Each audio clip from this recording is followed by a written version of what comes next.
Mga igsuon, di anapoy pahinumdum si Kristo natong tanan. Diri manggod sa Ebanghelyo, na ay mga kolektor sa tax sa templo ang nangutana kang Pedro. Nagbayad ba inyong Ginoo og tax sa templo? Mga igsuon, for your information, dili na big deal. Kung atong tanawon ang peso equivalent, pila lang ka pesos. Gamay ra kay na nga isyo. Ilagyong pakadak-an kay ilang itrap si Kristo. Kung moingon si Kristo, wala nagbayad, sama nato, pwedeng makasuhan og tax evasion, kumbaga.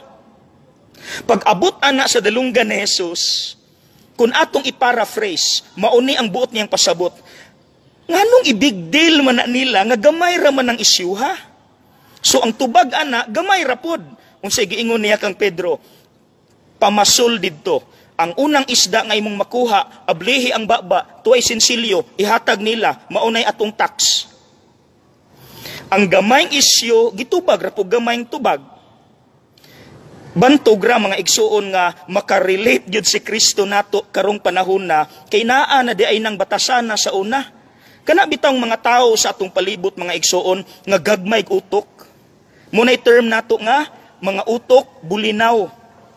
Nga pangitaan bitaw tagsayop dayon pakadak-an, mga ginagmay bitaw pero ilag yung pakadak-an.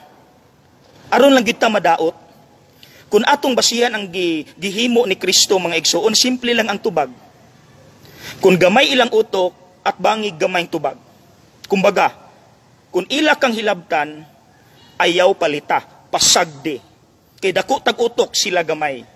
Naikanta nga mas makatubag ani, no si balasi. Darao, huwag mong pansinin ang naninira sa iyo.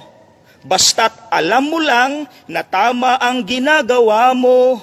Huwag mong isipin, huwag mong dibdibin. Kung papatulan mo, lalo ka lang aasarin. No si balasi. Sino ba sila? Mga gagmay utok, utok bulinaw, ayaw palita, pasagdi. Hinuon, iampo sila.